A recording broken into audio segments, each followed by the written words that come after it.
They say the greatest battle are the ones in the mind. What if your worst enemy is yourself? In his 2013 movie Enemy, Denis Villeneuve did not just make a thriller about doppelgangers. This movie is a documentary about my subconscious. He also explored the idea what would happen if we come face to face with the parts within ourselves that we refuse to acknowledge. Beings? Welcome back to Movie Beings. Today we get tangled in a web woven by Denis Villeneuve in one of his movies, Enemy, and as the screenplay by Javier Gulon, released in 2013. But I want to start with the most obvious question. Have you ever come across a doppelganger, Tim? No. Someone that looks similar to you. Yeah, I know, a perhaps. double. But there was one time I remember I was working and a guy was like, I think I saw someone that looked like you. And I'm like, what? He's like, I saw you look like some German fashion model or something. I'm like, what? I was like, he's like, yeah, I just saw you in front German of fashion model. I'm like, that's interesting. And I was like, just another white dude with long hair. But Thank you for the compliment. I thought so, but I was like, Have you seen his picture? Did you ask for the picture? Oh, you should ask for the picture, Tim. I didn't really care. When I was young, people were saying that I look similar to a famous singer at the time. I'm pretty sure probably because I had a bit of a beard at the time. I will show you a picture. But yeah, what would you do if you come across a doppelganger like Adam, the main character in this movie? Probably freak out like when they first met. Yeah. This ain't right. It's hard to imagine. Like, my dad's like identical twins. And like, it's a bit hard for me because you get used to it. But like, I still remember when my young sister was born, like she would like freak out a little bit because she wouldn't know who was who. So that's what I imagine. I'm like, oh my God, like you can imagine as these, these other characters that run into them, they seem as well like, oh shit, they are like the same person. It is like the same voice, the same look and stuff, which is interesting as well. Like I've thought about that a little bit. I'm like, oh, that's like an interesting way to do it. But nah, it's pretty crazy. Yeah, I don't know what I would do if I come across a doppelganger, but I think it also depends on the situation, right? If they don't know about my existence, I'm pretty sure I would follow the similar steps that Adam does in this movie as well. I would probably stalk Bit them. of online stalking, figure out what they do. Pretty much. Especially if they're someone like famous, or famous is strong, but like semi-famous, where it's just like, oh, there's something there to look for, right? Where he's a teacher, so you have to kind of actually know who he is. And this idea of two different personalities or personification of different sides of a person is the same idea that he used in Incendies in a way for the twin. Well, that's what I was thinking anyway. But in this case, he took it to the extreme.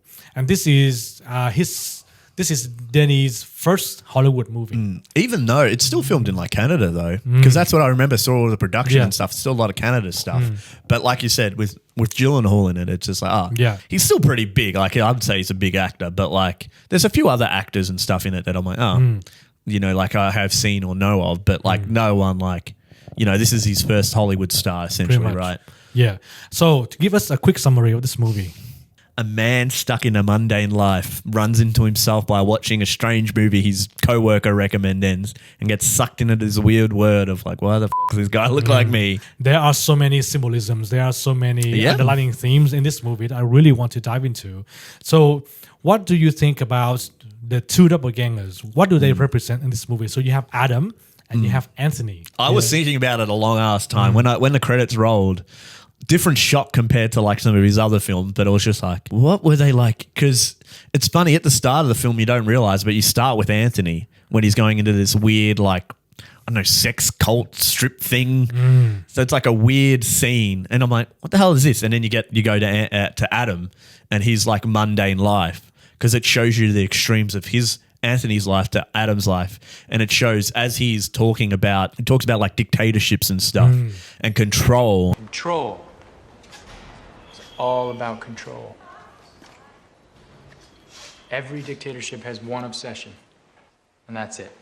And I think that's a big aspect of this as well, like what's in control and what's chaos, and like figuring out the like line or the balance or how much in control you actually are of your life. But it shows early on with Adam that he's just like a mundane routine life. Goes to college, teach studies, go home, mark papers, girlfriend comes over, they sleep together, she leaves, he leaves, starts again. And he hasn't got any kind of outlet at all. This is his life. It's just school and then his girlfriend, which is they kind of just sleep together occasionally. Yeah. Or it seems like they sleep with each other every night, but that's kind of like the end of it. It doesn't seem like anything crazy. And then like as soon as he gets recommended this movie, I was like, because it's like a whole scene where it shows it happening, and then his coworker's like, "Oh, do you watch movies?" And it like breaks him out of this kind of like mundane that's been happening. And I thought it was great. I'm like, we talk about movies and we just break him out of this crazy thing. His life's about to get a whole lot worse. Yeah. But I don't. What was the name? I can't remember if I wrote the name. If there's of the movie. a will, there's a way. If there's a will, there's a way. And he's like, "Oh, okay. I'll give it a watch." And what did he say? He's like, "Oh, nothing sad. I want to watch something like happy, like cheerful." Like, yeah. And he's like, "Oh, okay." So he like breaks his mundanity. He's like walking home and he goes into the video store. What a crazy idea that is. And he rents out the movie and he goes home. And he's still marking. He's doing his same routine. The girlfriend comes over. She's kind of like, "Oh, let's go to bed." He's like, "Oh, no, I've got to mark these papers." But what he really means, I'm going to watch this movie, which is weird as well. It's like, "Oh, do you want to watch this movie with me?" I feel like it's a normal thing, right? Yeah. But he's just like, no, I want to watch it alone. I think that's kind of who Adam is. But very reserved. I think he's a bit afraid of intimacy in a way definitely. as well. And I think I didn't realize this before, but when I watched the movie the second time, after he sees the movie with himself in it, he didn't recognize it at first. He went back to his girlfriend and he wanted to have sex. But I think this is a way that Villeneuve want to communicate to the audience that now the routine is broken. Yeah. Well, I think it was more. I think it literally does it with the film. Like I said, there's like the whole. It's kind of like repeating it faster and faster and faster, and then the guy's just like, "Hey, do you like movies?" Yeah, that's when it stops. Literally. Yeah. That's when from that point it starts on. Yeah. He's still like living in routine a little bit, but then, like I said, he's find this new drive that's like broken his world out, and he's just like so driven, which is insane to me. I would almost be like, once I found out who it is, I'm like, I think I'm leaving it at that. Yeah. Like, I don't think we ever need to meet. Yeah. I feel like he just goes that step beyond, right? When he goes like going to the agency was crazy. And he like stalks it for a little bit to see if he like shows up, and then he never shows up. So he's like, "I'll go in and see what's actually happening," and then like figures out where he lives, and then he like parks outside the apartment building and like calls it up, and his wife answers, and he's like, and she thinks it's Anthony because they sound the same. And he's like, "What do you say?" "Oh, I'm looking for Anthony Sinclair. And he's like, "What are you saying?" Yeah. Like she thinks it's him. He's like, no, I'm looking for him. He's like, "Oh, no, he's not here at the moment." He's like, "Okay." And she was even like, what's happening? What are you doing? Yeah, like she clearly thinks it's Anthony, but she's like completely lost in it. And he's just, I'll call back later. Yeah, and that was his first decision to continue with this pursuit, because at that point in time, like he could turn away and not call again, and everything would have been fine. Like like his a bit more reasonable. Correct. But then he came back home, and then he used his home phone to make that call, which is another wrong decision he's made. Not like but more from the fact that I know where the phone call came from, right?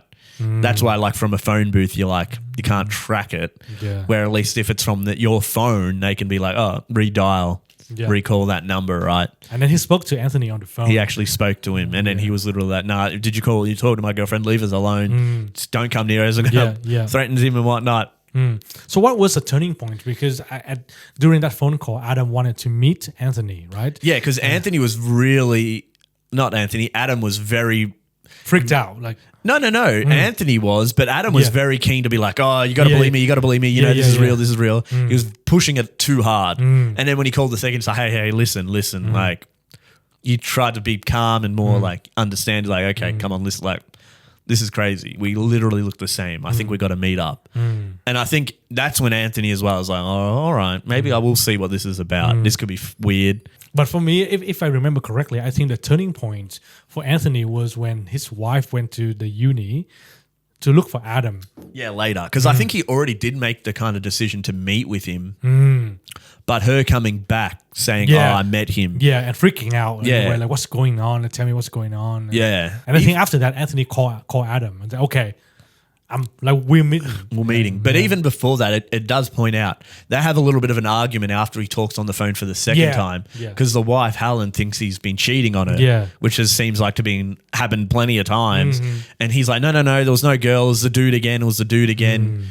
And he's like, "Yeah, I'm sick of this. I'm not going to this." So it's literally like, okay, shows another point of his character. Like, okay, he's a bit of a sleazebag. Whether or not at this point in the film we realised that first scene was him going into that weird cult weird thing he was doing. So he's obviously lying in the sense that he's like, he's got another way he's fixing his cravings. But because that's like another thing for his controller, his world is broken now. They're both into like this world of like, they don't know what's going to happen next. So at the midpoints of the movie, this is when Adam met Anthony at this motel. Tell me what you think about this sequence. So it was strange. It starts off with Adam like staring at this woman as she's like walking down the hallway. He's like staring at her legs, and then like The Spider Woman.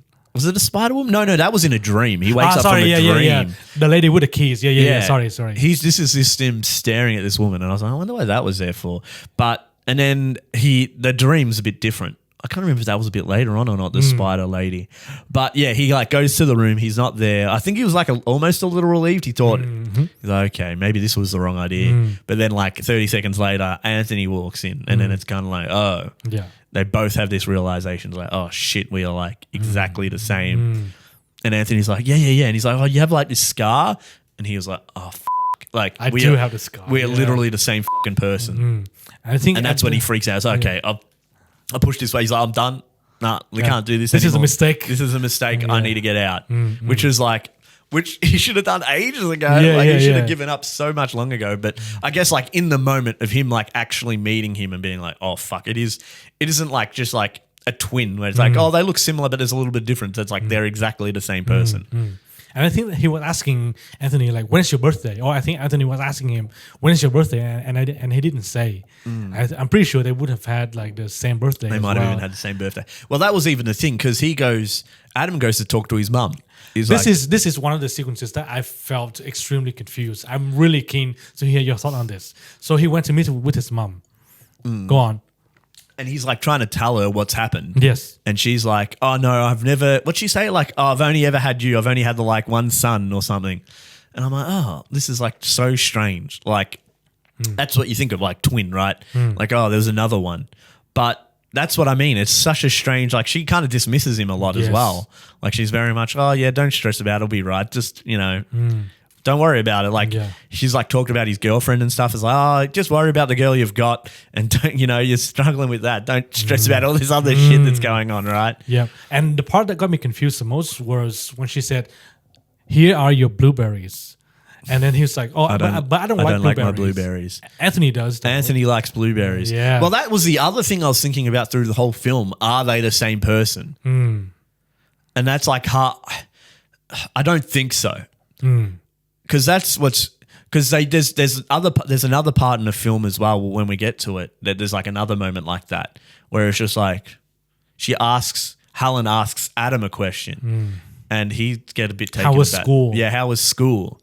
And at the point I was like, does she realize it's Adam and trying to catch him out? Yeah. Or because that's another thing. Like she knows he went to school and she went to his school. Yeah. And she understands that. Yeah. But we never get introduced what Anthony's been doing because he's actually said he hasn't had much work.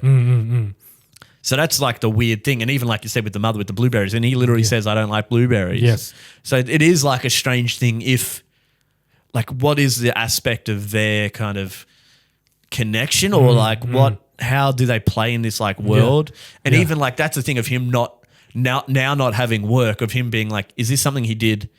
Like it is like a strange thing to like delve. I was thinking about it. I don't know. I just went with the fact like they're different people. And I'm like going into this is hurting my head too much to like figure out how the hell could they be the same person? Because once they meet in public, they see each other. I'm like, that's done. Yeah. You can't. Yeah. And it doesn't. And I feel like it doesn't play much. There isn't a lot of those moments where it's just like questioning like either of their sanities to be like, is he juggling like a double life essentially? Yeah. And one of the lines that the mother said that really caught me off guard as well. She said, you got a good job, good apartment, nice looking girlfriend. Maybe you should give up being that third-rate actor. Yeah, don't worry about that third-rate actor. And I was right? like, what the fuck? So, I think she meant like, don't try to worry about to be this other guy that you're searching after. Not more like, not that you are that guy, but don't be obsessed with it because he was. Yeah.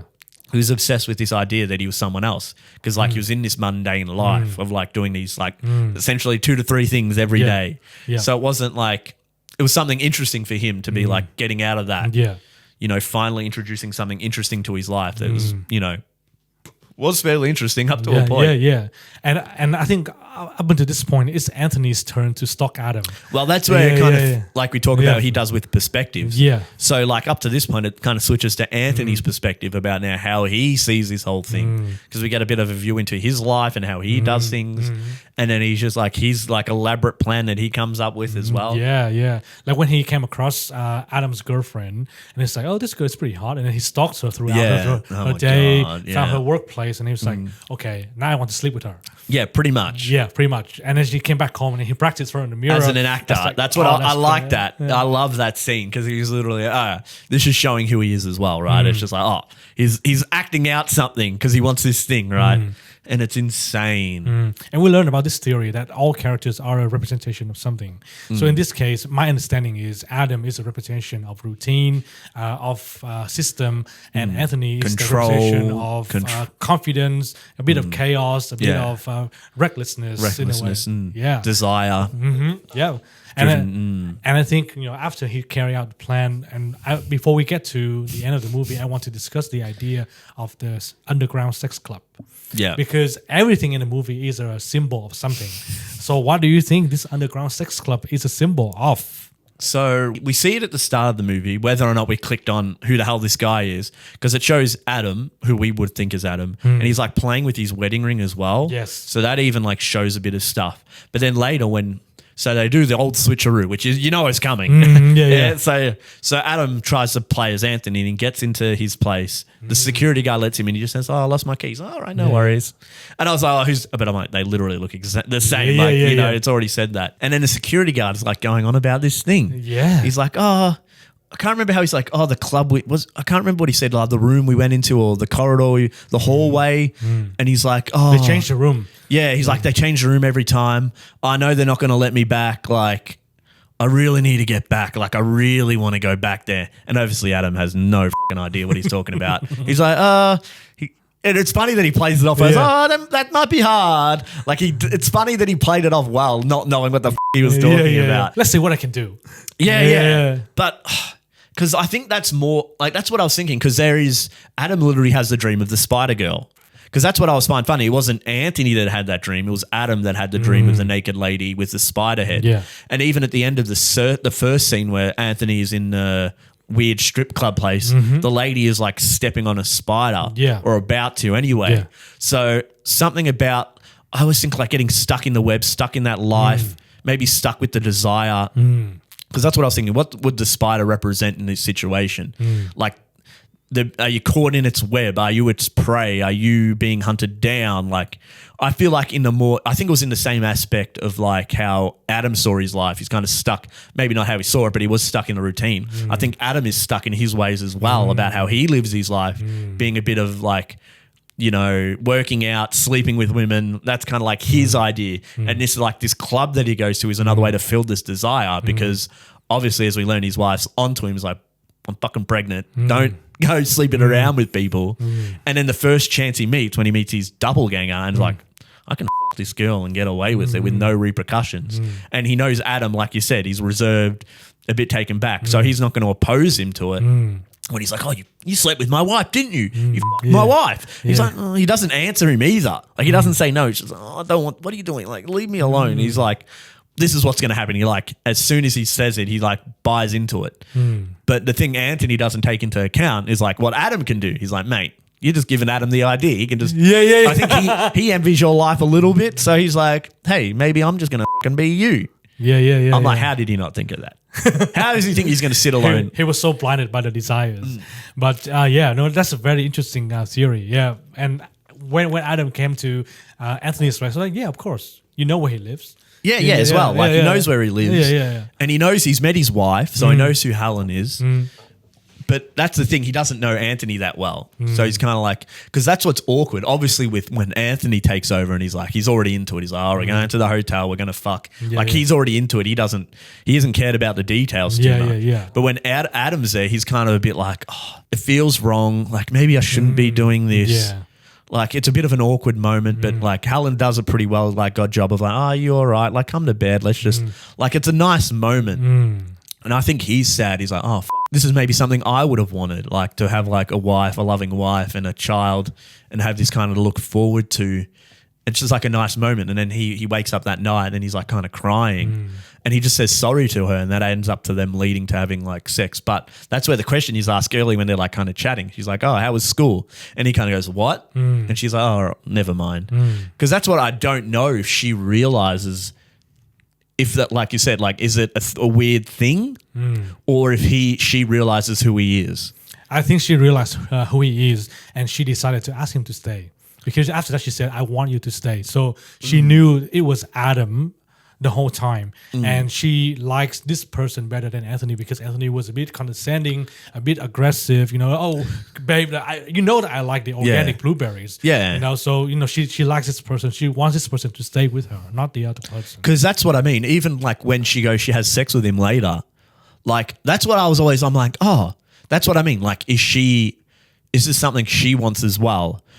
And then like, no repercussions because it is him.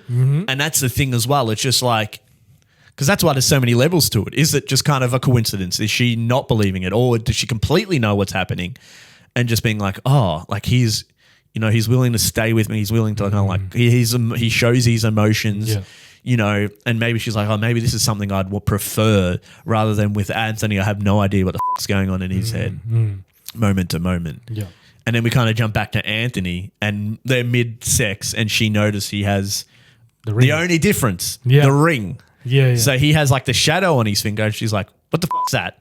And it freaks her out and sends her like, surprisingly so, like off the deep end because what the fuck's going on? Like clearly they've been together for a while enough that she would have noticed this before, right? And she even says, who the hell are you? Like knowing that it's not Adam anymore, right? And then they got into the car. They got into a massive argument. As soon as I heard them get in the argument, I'm like, they're going to have a fucking accident and die, aren't they? Yeah. But then, you know, we never got any follow-up with that kind of accident. We only heard about it on the radio. Yeah, and then they turn it off in the morning. That's about it. But this is something that I want to bring up as well.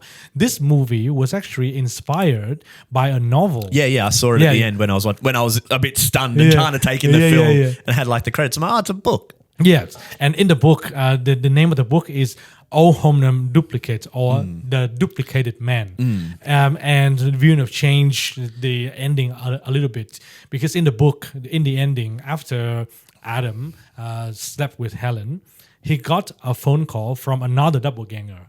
And that doppelganger wanted to meet him in the park.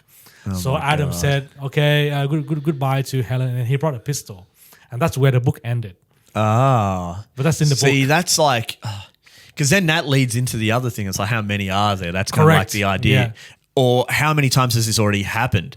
But our perspective in the movie is very much that's all they know, which I do enjoy. And even the ending in this film is like insane as well.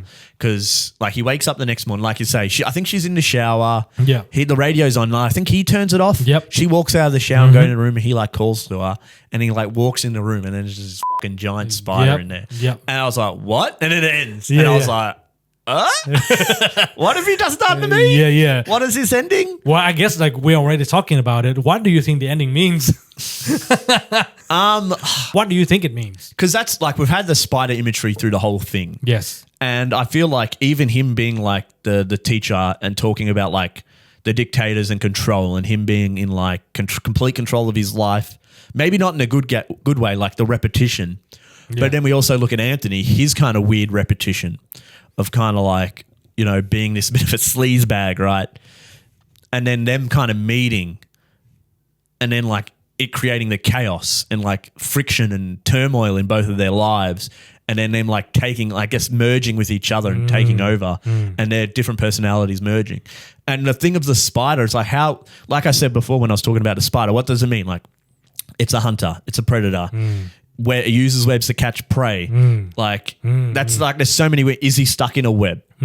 Has he been hunted down as prey? Like is he trapped in something he doesn't need to be in? Because there's another thing we didn't mention. He opens the envelope, he found the key at the thing, and it's a key to the hallway thing. The underground sex club. Yeah.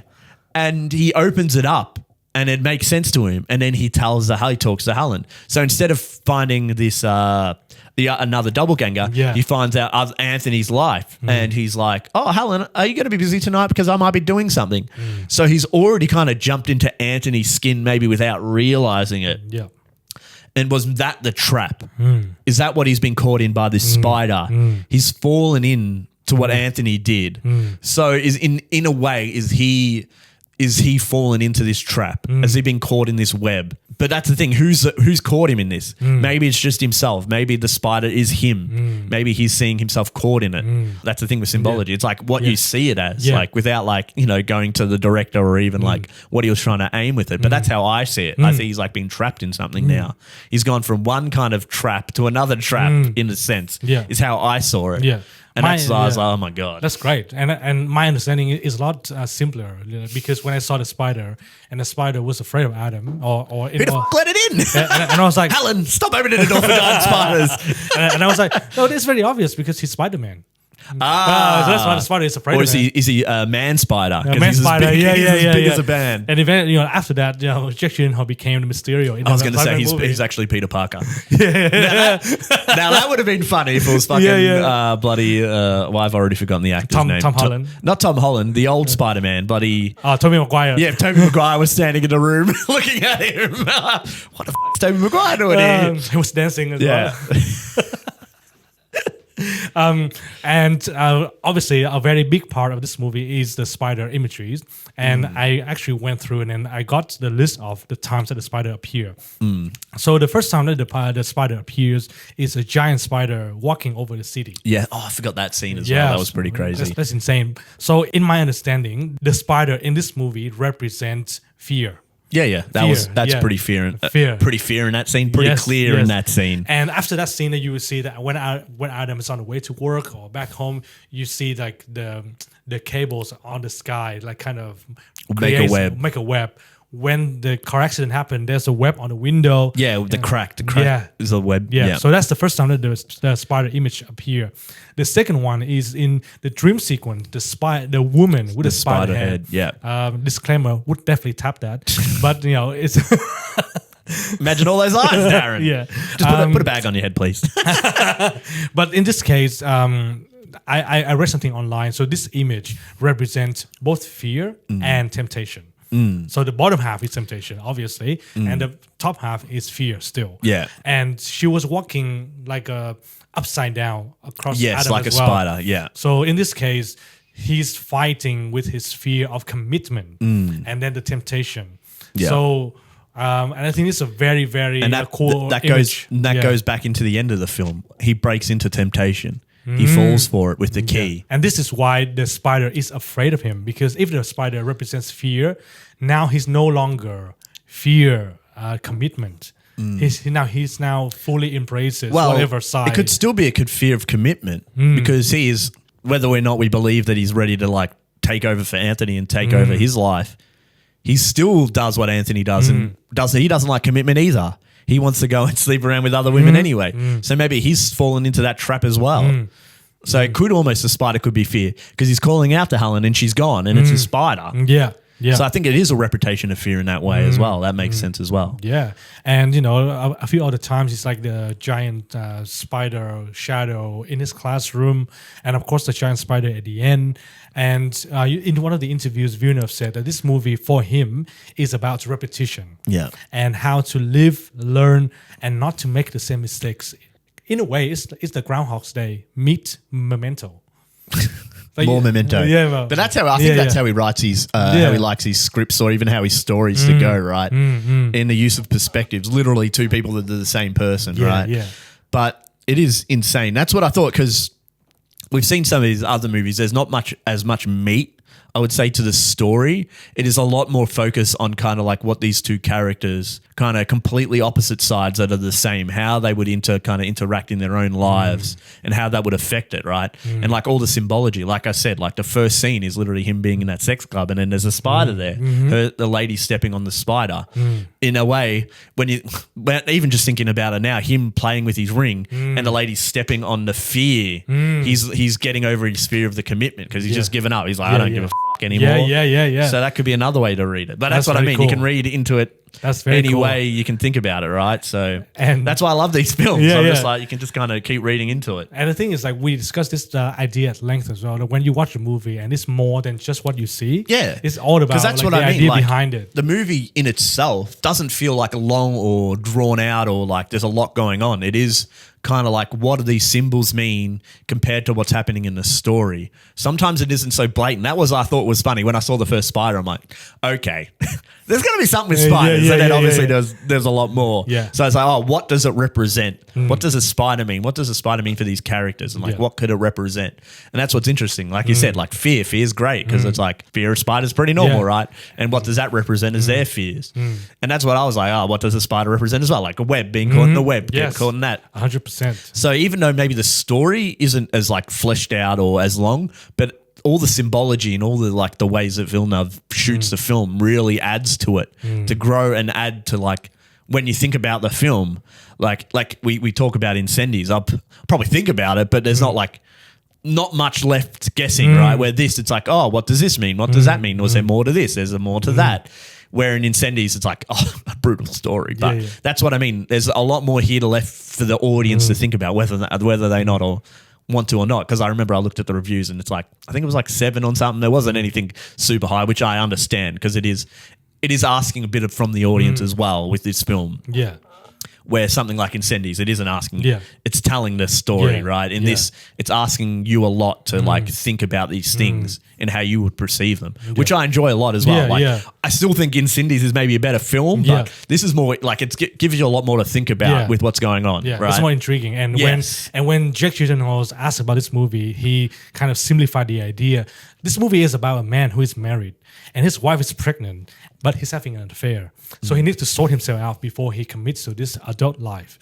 And I think that's kind of makes sense in a way because you see that kind of images in the movie, but obviously adding more symbolism in it is such a great way. And to the make a weird good thing movie is, as well. Adam is living the adult life, but he hasn't got the commitment because clearly with his girlfriend, they're not anything serious. Like, obviously, it seems like they've been together a while, but there's no commitment there. It's very kind of surface level stuff where Anthony's the one with the marriage and the child, Yes. right? And he's the one that's not living like the adult life. Yes. What we would understand it as. I think that's a great point, and I think this is one of the intentions of the movie because when I look at all these 4 characters, it feels like Adam should be with Helen and Anthony should be Yes. with the girlfriend. Because that's why however it ends, it does, not whether or not they should have died, but that seemed like their partners made more sense for Yes. how they lived life.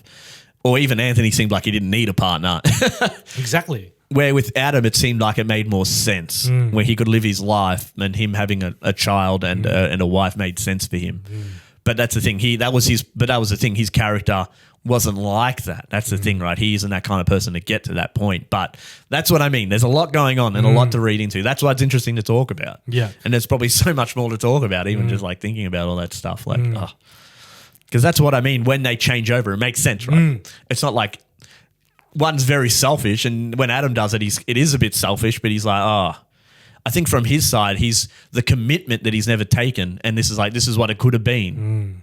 It's like something he could have had or something that could have been. If it was with his girlfriend, Mary, I think her name was. Like it could have been with her. Like they never get to that level, right? Like from what we see, they kind of get together. They have a drink and then they have sex. That's like the extent of it. Like, and he has a moment with Helen. We never see that with Mary, where he's like crying and sad, and they kind of have a bit of a moment. Even before that, in the bed, it's like a moment where they're chatting and even talking about their normal lives. You don't see that with Mary at all, right? She's just, it's like, let's have a drink. Oh, you coming to bed. That's like, I feel like the extent of the conversation. Yeah. So it is a lot to like read into with these characters and how it affects them switching places, if that was the correct position, or even if that needed to happen. But there's a lot to go into. And after this movie, the actress that played Mary went on to act in Quentin Tarantino, Inglourious I knew her. Basterds. I know. I've seen her in a few other things as well. Yeah. I mean, are there anything else you want to add for this movie, or do you want to wrap this up? I feel like we did a good job of Yeah. going over the stuff because Yeah. that was like the spider stuff. Yeah. Was the big stuff, and even like you said, the whole like the blueberry, and even her asking about the school. Yeah, because that's what I remember. Like Webb's like decisions, Yep. caught in a trap. Is he the fly? I was like, Canadian film. That's what surprised me more. I was Yes. like, it was still like a lot of Canadian products. So yeah, I think we've gone over everything. I'm sure there could be, like I said, there's like a lot we could like read into and like discuss. But I think we've done a good job so far. Yeah, I mean, I'm like, pretty happy. Yeah, and I think like no matter what the meaning of the movie is, it may require multiple viewings to appreciate the deeper layers of the meaning. You know, And you can always get your own meaning out of it as well, right? and that means that we are trapped in this web. Yeah, are we? Oh shit! Yeah. Oh, no. Is that a Already. spider? Is that a spider over there, Darren? Watch out! That is the end of the episode. Let us know what you think about the conversation in the comment section below, and smash that like button. Ring the bell and subscribe as well, and you better be back next time. And we will see you in the next episode.